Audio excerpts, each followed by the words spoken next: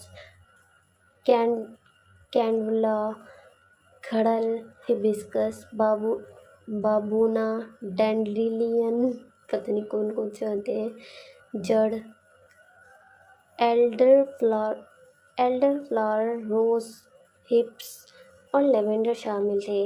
یہ وہ تمام پھول تھے جو فیری ٹی کے لیے استعمال ہوتے تھے۔ جی ہاں، فلک عالمگیر کو فیری ٹی بہت پسند تھی۔ وہ دن میں 5-7 کپ تو گٹک ہی جاتی تھی۔ فلک، اوری فلک! وہ اسے آوازیں دے رہی تھی۔ بھابھی، یہاں ہوں! اس کی آواز سنائی دی۔ وہ سن روم کے اندر ہی تھی۔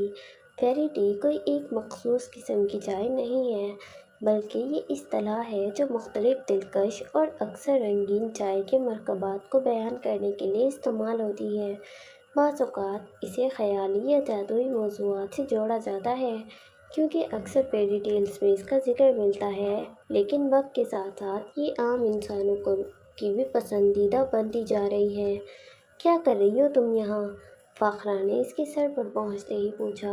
وہ دوپٹہ کرسی پر ڈالے گھنگریالے بالوں کو بمشکل باندھے کافی مصروف دکھائی دیتی تھی۔ شیشے کی دیواروں اور چھت والے سن روم میں چاروں جانب پھول ہی پھول دکھائی دے رہے تھے۔ میری چائے کا سامان ختم ہو گیا تھا، وہی تیار کر رہی ہوں۔ فیری ٹی کے لیے اجزا تیار کرنا کافی مشکل کام ہے۔ یوں تو بنی بنائی مارکیٹ سے بھی مل جاتی ہے، پر فلک اپنے ہاتھوں سے اجزا بنا کر رکھتی تھی۔ گو کہ یہ ایک لمبا چوڑا کام تھا، لیکن اسے پسند تھا۔ پیڑ پودوں اور پھولوں کے درمیان رہنا، کہانیاں بننا اور پھر اپنے من پسند شخص کو سوچنا اسے دنیا میں سب سے زیادہ پسند تھا۔ فاخرہ بھابھی نے بھی اس کی بات سنتے ہی ماتھا پیٹا۔ مغرب گزر چکی ہے اور تم یہاں بیل بوٹوں کے ساتھ کھیل رہی ہو؟ فیری ٹیل چائے بنانے کے لیے پھولوں کو محفوظ کرنے اور خشک کرنے کا طریقہ کافی لمبا ہے۔ یہ ایسے پھول سے بنائی جاتی ہے جو تازہ ہوں اور پوری طرح سے کھلے ہوئے نہ ہوں۔ ایسے پھول جن پر اوس ہو یا جو گیلے ہوں وہ کام نہیں آتے، اسی لیے سن روم پھولوں کو اگانے کا بہترین ذریعہ تھا۔ وہ بڑا سا رنگین برتن لیے اس میں پھول ڈال رہی تھی۔ قمیص کے بازو کوہنیوں تک چڑھا رکھے تھے۔ چھت سے لٹکتے برقی کمکموں میں ہر چیز روشن نظر آتی تھی۔ وہ پھولوں کو ٹھنڈے پانی کے بڑے سے گول برتن میں آہستہ آہستہ گھما رہی تھی۔ میں کھیل نہیں رہی۔ اس کی لمبی مڑی ہوئی پلکیں اٹھ جھک رہی تھیں۔ فاخرہ اسے دیکھے گئی۔ کس قدر خوبصورت لڑکی تھی وہ، جسے شہزادیوں جیسی زندگی ملی تھی، پر افسوس کہ نصیب ماڑے نکل آئے۔ وہ اسے دیکھتے ہوئے سوچ رہی تھی، جس سے رشتہ طے تھا وہ رشتے سے مکر گیا۔ کیا وہ ساری عمر یوں ہی بیٹھی رہے گی؟ یہ وقت کھیلنے کا ہے بھی نہیں۔ پتہ نہیں کیسی کیسی چیزیں ہوتی ہیں اس وقت ان پیڑ پودوں میں۔ فکر نہ کرو، مجھ پر کسی کا سایہ نہیں ہوگا۔ وہ ان کی بات اچکتی شرارت سے مسکرائی۔ فاخرہ اور وہ دونوں ایک ساتھ اسکول پڑھی تھیں۔ میٹرک کے بعد فاخرہ کو مزید پڑھنے کی اجازت نہیں ملی۔ قبیلے کی لڑکی تھی تو فخر عالمگیر سے اس کی شادی کر دی گئی۔ یوں بھی فاخرہ اسے پسند کرتی تھی اور فلک اسے اپنی بھابھی بنا کر خوش تھی۔ دونوں ہم عمر تھیں تو کافی باتیں ہو جاتی تھیں۔ ہاں، تم پر تو پہلے سے ہی اس شخص کا سایہ ہے، فاخرہ نے تپانے والے انداز میں کہا تو فلک کی مسکراہٹ سمٹی۔ وہ اب برتن سے اضافی پانی نکال رہی تھی۔ اس نے کرسیوں کے درمیان رکھی پلاسٹک کی میز پر سفید کاغذ بچھا رکھے تھے۔ بات تو ٹھیک ہے، ویسے اس کے ہوتے فلک پر کس کا سایہ ہو سکتا ہے؟ وہ ہولے سے بڑبڑاتی اب پھول نکال کر اس میز پر بچھے کاغذوں پر بڑی مہارت سے خشک ہونے کے لیے رکھ رہی تھی۔ مجھے دلی افسوس ہے کہ محبت کی کہانیاں لکھنے والی لڑکی کی اپنی لو سٹوری اتنی جلدی ختم۔ وہ ایک جھٹکے سے پلٹی، لبوں پر انگلی رکھ کر اسے خاموش رہنے کا اندیا ڈال دیا۔ بال جو جوڑے میں قید تھے کھل کر گردن پر گر گئے۔ اس کی آنکھیں سالم نکلنے کو تیار تھیں۔ میری لو سٹوری ختم نہیں ہوئی، میری لو سٹوری سب سے الگ ہوگی، سب سے مختلف، جسے دنیا یاد رکھے گی۔ وہ پھولوں کو ہاتھوں میں بھرے اس کے قریب آئی اور پھر اس کے اور اپنے چہرے کے درمیان ہاتھ اٹھائے عجیب سے لہجے میں بولی۔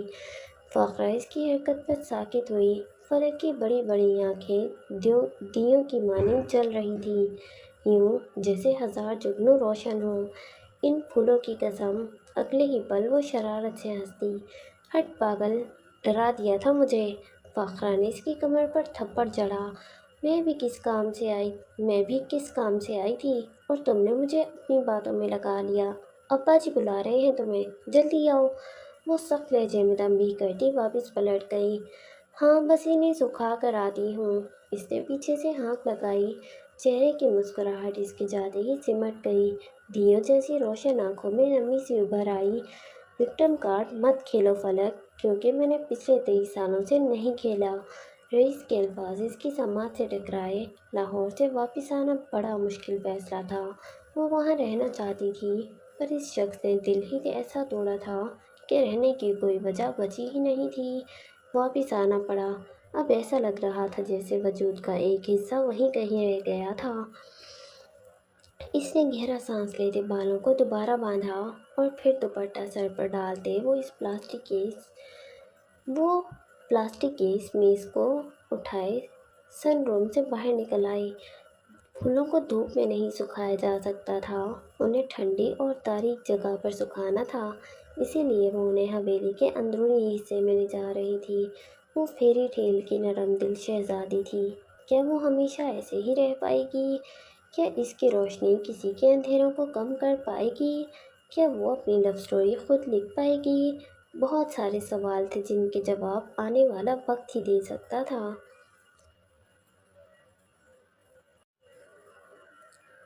سرمئی موری فیلڈ سیاہ بادلوں کی لپیٹ میں تھا۔ تیز ہوا چل رہی تھی، کسی بھی وقت بارش ہو سکتی تھی۔ ایسے میں شان سے کھڑے جوزف پیلس کے باہر چند آوازیں سنائی دے رہی تھیں، تیز تیز آوازیں۔ مجھے اندر جانے دو۔ ولیم کہاں ہے؟ ولیم! نیل جوزف پیلس کے باہر کھڑا تھا۔ پہرے دار اسے اندر جانے نہیں دے رہے تھے۔ آج وہ ان سے لڑ جھگڑ رہا تھا۔ اسے یقین تھا کہ ولیم اندر ہی کہیں تھا۔ اس کا نمبر ابھی تک بن جا رہا تھا۔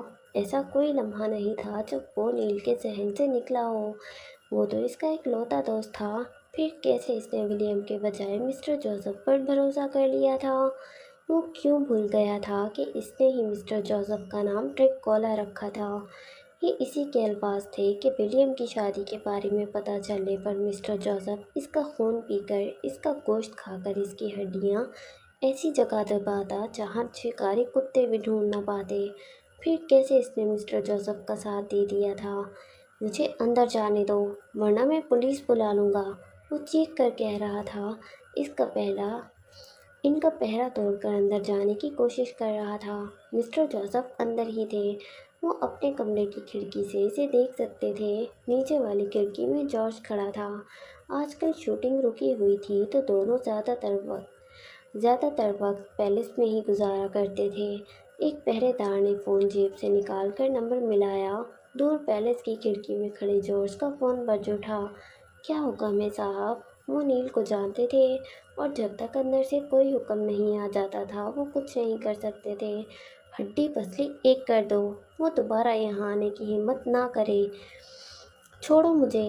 اس نے خود کو چھڑواتے جوزف پیلس کی جانب دوڑ لگائی، پر اگلے ہی پل وہ نیچے پڑا تھا۔ پہرے دار اس کے سر پر تھے۔ مجھے ولیم سے ملنے دو، مجھے اس سے بات کرنی ہے۔ وہ اٹھنے کی کوشش کر رہا تھا، پر اگلے ہی پل مکوں اور گھوسوں کی بارش اس پر برسنے لگی۔ وہ اکیلا 3 ہٹے کٹے گارڈز کا مقابلہ نہیں کر سکتا تھا۔ اس نے کوشش کی، خود کو بچانے کی بھی اور انہیں مارنے کی بھی، پر منہ پر پڑنے والے گھوسوں کی وجہ سے منہ سے خون نکل آیا۔ اسے کہاں کہاں لگ رہی تھی، کچھ سمجھ نہیں آیا۔ دنیا گھوم گئی۔ جارج کمر پر ہاتھ باندھے کندھے چوڑے کیے کھڑا تھا۔ اس کے پاس پولیس کو دینے کے لیے بیان تھا۔ نیل نے زبردستی جوزف پیلس میں گھسنے کی کوشش کی تھی، اسی لیے گارڈز کے ہاتھوں مارا بھی گیا تو فرق نہیں پڑتا تھا۔ ولیم! وہ اپنا آپ چھڑانے کی بھرپور کوشش کر رہا تھا۔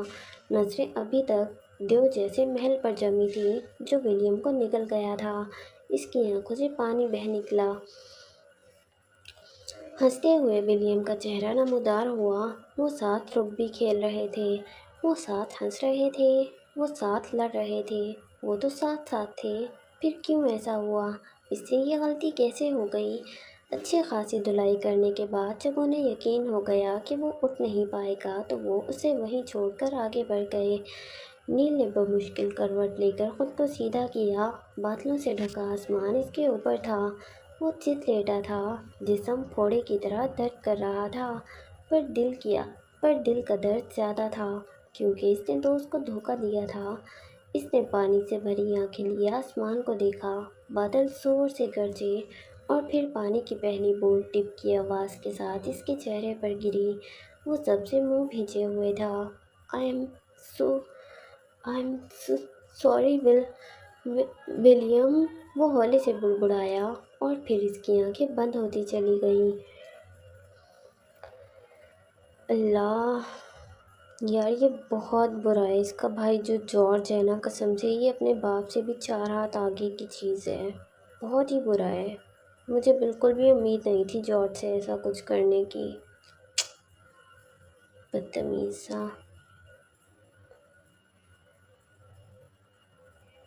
پورا ایڈنبرا بارش میں بھیگا ہوا تھا۔ ایڈنبرا پولیس اسٹیشن میں اس وقت کافی چہل پہل تھی۔ جتنی تیزی سے باہر بارش برس رہی تھی، اسی تیزی سے اندر فون بج رہے تھے۔ ہال میں اطراف میں رکھی کرسیوں میں سے ایک پر نسا بیٹھی تھی۔ اپنی جیکٹ کو اپنے کندھوں پر ڈالے وہ وحشت زدہ سی دکھائی دیتی تھی۔ رونے کے باعث اس کی آنکھیں سوج چکی تھیں۔ ان کا پورا گروپ موجود تھا۔ باہر بس کھڑی تھی، ڈرائیور بھی یہیں تھا۔ سبھی اسٹوڈنٹس ڈرے سہمے بیٹھے تھے۔ ان سب کے فون لے لیے گئے تھے۔ کسی کو بھی بنا بیان دیے اسٹیشن سے باہر جانے کی اجازت نہیں تھی۔ پولیس آفیسر باری باری سبھی اسٹوڈنٹس کو بلا کر ان کے بیان لے رہا تھا، کیونکہ ٹور سے واپسی کے دوران ایک ناخوشگوار حادثہ پیش آیا تھا۔ بس میں ہی ایک لڑکی اچانک تڑپنے لگی اور دم توڑ گئی۔ یہ اتنا اچانک ہوا تھا کہ کسی کو بھی سمجھنے کا موقع نہیں ملا۔ نسا نے پہلی بار کسی کو اپنی آنکھوں کے سامنے مرتے دیکھا تھا۔ وہ یہ لمحہ کبھی نہیں بھول پاتی تھی۔ سرخ چیری جیسے بالوں والی نسا کے حواس ابھی تک ٹھکانے پر نہیں آئے تھے۔ نیکسٹ! اس کی باری آ چکی تھی، پر وہ اس قدر ڈری ہوئی تھی کہ اسے احساس ہی نہیں ہوا کہ اسے بلایا جا رہا ہے۔ ساتھ والی لڑکی نے جب اسے دھوکہ دیا تو وہ ہوش میں آئی۔ لانگ اسکرٹ کے ساتھ وہ سادہ بلاؤز پہنے ہوئے تھی۔ وہاں بیٹھے سبھی اسٹوڈنٹس بھیگے ہوئے تھے۔ اس نے جیکٹ کو کندھوں پر ڈال رکھا تھا، بال چپکے ہوئے تھے۔ وہ مرے مرے قدموں سے اٹھ کر سامنے گلاس ڈور دھکیل کر اندر داخل ہوئی۔ میز کی دوسری جانب ایک خوش شکل آفیسر بیٹھا تھا۔ آؤ بیٹھو۔ نسا کو دیکھتے ہی اس نے اشارہ کیا۔ وہ گلے کو تر کرتی آگے بڑھی اور جھجکتے ہوئے کرسی پر ٹک گئی۔ اس نے ایک نظر پولیس آفیسر کو دیکھا۔ وہ ایک خوش شکل انسان تھا جس پر یونیفارم اچھا لگ رہا تھا، پر وہ یہ نہیں سوچ پائی۔ وہ ڈر رہی تھی کہیں اس کی وجہ سے مسٹر جوزف پر کوئی ہرٹ نہ آ جائے۔